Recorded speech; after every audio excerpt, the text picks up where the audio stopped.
আসসালামু আলাইকুম বন্ধুরা, আশা করি আপনারা সবাই ভালো আছেন। নতুন আরেকটা ভিডিওতে আপনাদের সবাইকে স্বাগত জানাচ্ছি। সৌদি আরবের বর্তমান পরিস্থিতি ভালো না। আর এই পরিস্থিতিতে সৌদি আরবে আপনারা কোন কোন ভিসা দিয়ে আসলে ভালো হবে, কোন কোন ভিসা দিয়ে আসলে খারাপ হবে, এই বিষয়গুলো অনেকের জানার প্রয়োজন পড়ে এবং প্রশ্ন থাকে যে ভাই, আপনি সৌদি আরব সম্পর্কে যেহেতু তথ্য দেন, সৌদি আরবের কোন ভিসায় বর্তমান সময়ে আসলে ভালো হবে। তো এই বিষয়টা অবশ্যই অনেকটাই সেনসিটিভ বর্তমানে জানানো, কারণ এই বর্তমান সিচুয়েশন অনেকটাই খারাপ সিচুয়েশন বিরাজ করতেছে। এই সৌদি আরবের পরিস্থিতি অনুযায়ী কিন্তু আপনাদেরকে বিদেশে আসতে হয়, আর এই পরিস্থিতি যদি খারাপ হয়ে যায় তাহলে কিন্তু আর করার কিছুই থাকে না। তবে এখন বর্তমান সময়ে যদি সৌদি আরবে আপনি একটা কাজের উপর নির্ভর করে আসেন তাহলে কিন্তু অনেকটাই সমস্যায় পড়ে যাবেন, কারণ একটা কাজের উপর নির্ভর করে আসে কারা?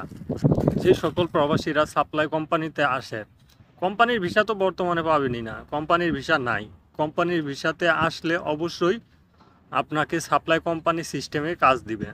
আপনি যত ভালো কোম্পানিতে আসেন, যত রকমের আপনার ভাই ব্রাদার আত্মীয় স্বজন ভিসা দেখ, ডাইরেক্ট কোম্পানির ভিসা বর্তমানে কেউ দিতে পারবে না। হয়তো দিতে পারবে, নিজের নামে একটা বাকালা রয়েছে, নিজের নামে বুফিয়া রয়েছে, নিজের নামে হোটেল রয়েছে, সেই সকল সেক্টর ছাড়া আপনাদেরকে অবশ্যই কেউ ভিসা দিতে পারবে না। আর যারা এই ধরনের ভিসাগুলো দেয় তাদের কাছে অবশ্যই নিজের বাকালা রয়েছে, রেস্টুরেন্ট রয়েছে, তারাই কিন্তু দিয়ে থাকে। এখন আপনার এলাকায় কয়জনের রেস্টুরেন্ট রয়েছে সৌদি আরবে, কয়জনের বাকালা রয়েছে সৌদি আরবে? তো এটা কিন্তু অবশ্যই একটা প্রশ্নবোধক চিহ্ন থেকে যায়। তাই অবশ্যই আপনারা বর্তমান সময়ে যারা ভিসাগুলো নিয়ে আসবেন অবশ্যই ভালোভাবে যাচাই বাছাই করে তারপরে সিদ্ধান্ত নেবেন অ্যাকচুয়াল সৌদি আরবে আসবেন নাকি আসবেন না। তার চাইতেও বড় কথা হচ্ছে যে সৌদি আরবের এই বর্তমান পরিস্থিতিতে আপনি যদি কোম্পানির ভিসা দিয়ে আসেন, সাপ্লাই কোম্পানিতে কাজ করতে হয়।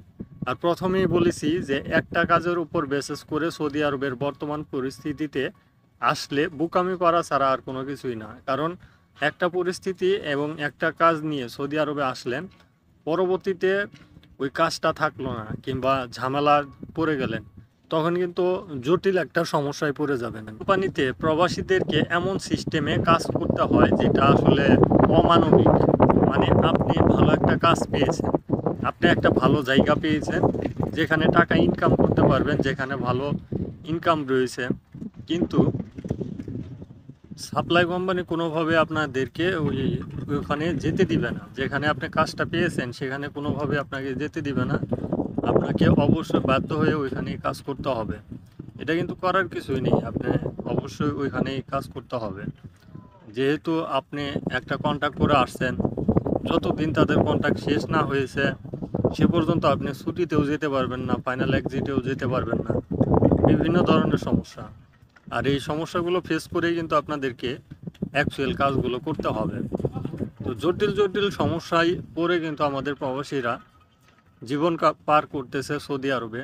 তো এমন তো অবস্থায় যদি একটা ফ্রি ভিসা দিয়ে আসেন, দেখা যাচ্ছে যে ওই সাপ্লাইয়ের কন্ট্রাক্ট থাকলে ওই সাপ্লাই আপনাদেরকে কাজ দিবে। কোনো কাজের সেক্টর পেলে সেখানে ইমিডিয়েটলি চলে যেতে পারবেন।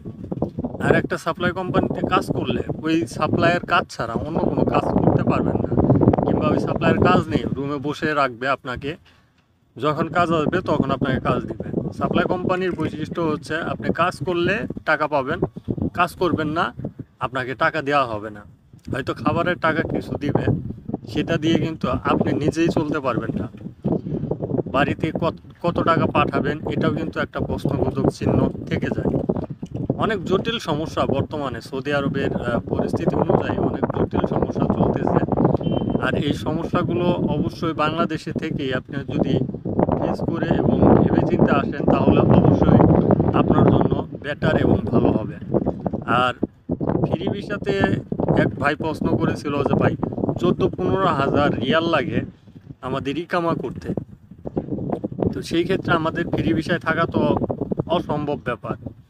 তো তার উদ্দেশ্যে একটা কথাই বলবো, ছোটো মহাশয় এত খরচ আসে না। ছোটো মহাশয় 5 থেকে 6 হাজার রিয়ালের মতো আসে, 6 হাজার রিয়ালের মতো আসে আপনার 1 থেকে 2 মাসের ইনকাম, যদি ভালো কোনো সেক্টরে আপনি কাজ করতে পারেন। সৌদি আরবে এখন পর্যন্ত এমনও সেক্টর রয়েছে যেখান থেকে প্রবাসীরা 2500, 3000, 3500, 4000 রিয়াল পর্যন্ত ইনকাম করতেছে। কোনো কিছুই বুঝে না, কোনো কিছুই জানে না। তো এই ধরনের সেক্টরগুলোও কিন্তু রয়েছে। হয়তো আপনি জানেন না যে ওই সকল সেক্টরে কিভাবে কাজ করতে হবে, কোথায় থেকে কাজ খুঁজে পাবেন। তবে সৌদি আরবে একবার চলে আসলে আপনি দেখবেন যে আপনার ভাই বেরাদার, আত্মীয় স্বজন, ফ্রেন্ড সার্কেল যখন হয়ে যাবে তখন আপনি ওই সেক্টরগুলো খুঁজে পাবেন। আর বাংলাদেশে থাকা অবস্থায় আপনি যদি আসলে ভালো কিছু চান, কোনোভাবে সম্ভব না। সৌদি আরবে কঠোর পরিশ্রমের মাধ্যমেই আসলে অ্যাকচুয়াল আপনি কোনো কিছু করতে পারবেন। আপনি যদি সাপ্লাই কোম্পানিতে এসে স্বপ্ন দেখেন বাড়ি ঘর, এরপরে বিভিন্ন টাকা পয়সা আপনি করে ফেলবেন, তাহলে অবশ্যই এটা আপনার জন্য বোকামি। কারণ বর্তমান সময় আর আগের সময় এক ছিল না।